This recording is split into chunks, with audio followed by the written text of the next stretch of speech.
السلام عليكم ورحمة الله وبركاته، ازيكم يا حبايبي عاملين ايه؟ يا رب دايما تكونوا بخير. قبل ما نبدأ الفيديو صلوا على النبي، اعملوا متابعة على القناة وادوسوا لايك واكتبوا لي تعليق حلو كده. قلت اللي عايز يكمل الفيديو معايا يجي يكمله. ادي البلان بتاع ايه بقى؟ قلت لكم حذروا فزروا. بامية هي طالعة اليومين دول في السوق ومالية السوق، واسعارها كويسة، يعني جايبها كيلو ب30 جنيه الصغننة الحلوة دي. في نوع طويل كده شوية مش عارفة الصراحة نوعه ايه، بس انا يعني بفضل الفلاحي بتاعتنا دي. طبعًا وريتكم طبعًا أنا باشوّح الأول، أنا الصراحة عاملاها بلحمة، هي اللحمة مش كتير بس هي لحمة مش قدّاح.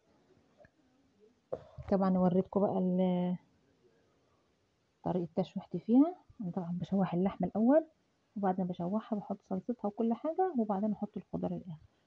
بس كانوا شوية بامية عظمة. طبعًا أنتم طبعًا شُفتوهم في البيران دول، مش دي كل البامية لأ، دول حبّة كده على قد جوزي، لإن هو بيحبها في البيران بيحبها طاجن. إن إحنا بنحبها إيه ناكلها برز وكده، فأنا سِبتها في الحلة عادي. أنا خدت له يعني كام قطعة لحمة كده مع شوية بامية في البيران ودخّلتهم الفرن، إنما إحنا الباقيين بتاعتنا بقى كنا كلناها إحنا برز. طريقتها سهلة وبسيطة وجميلة، وعلى فكرة مفيدة جدًا، يعني لو عيالِك ما بيحبوهاش لازمًا تحبّبيها فيهم بأي طريقة.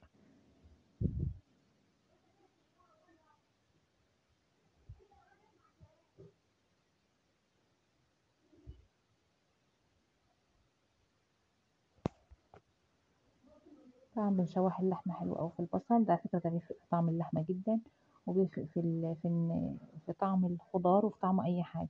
أهم حاجة تشوّحي كل حاجة وتسبّكي الصلصة كويس عشان الأكل يطلع معاكِ كويس. لمّا تدّي له تخدميه ضبّطي الحاجة كده وادّيها يعني اخدميها عشان تطلع حلوة. ورقة اللورا بقى حطيت سِنّة قرفة صغنّنة خالص، سِنّة يعني عارفة أنتِ السِنّة دي، سِنّة صغنّنة خالص كده قرفة. باكون خلّصت تشويحها بقى، هابدأ إن أنا أحط الصلصة. هي طماطم فريش يا جماعة، أنا ما باحبش أشتغل بالصلصة أوي إذا كانت عندي بقى، إنّما أنا باحب دايمًا كل أكلي يبقى بطماطم عادية بافرمها في الخلاط أو مثلًا مسبّكة وأنا طبعًا كنت مسبّكة معاكم شوية بس أنا خلصوا.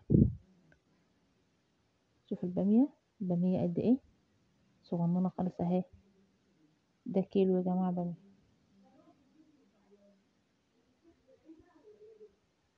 توابلِك بقى، التوابل اللي أنتِ بتحبيها بقى، شوية كزبرة ناشفة، فلفل أسود، كمون. الكمون ده محوّج بقى عليه حاجات كتير، طبعًا بهارات لحمة، سِنّة قرفة، ورقة اللورا، هتضبط معاكِ النكهة جدًا وتخلّيها جميلة وهتعجبِك أوي. دي التركة بقى، قدامِك دي التركة.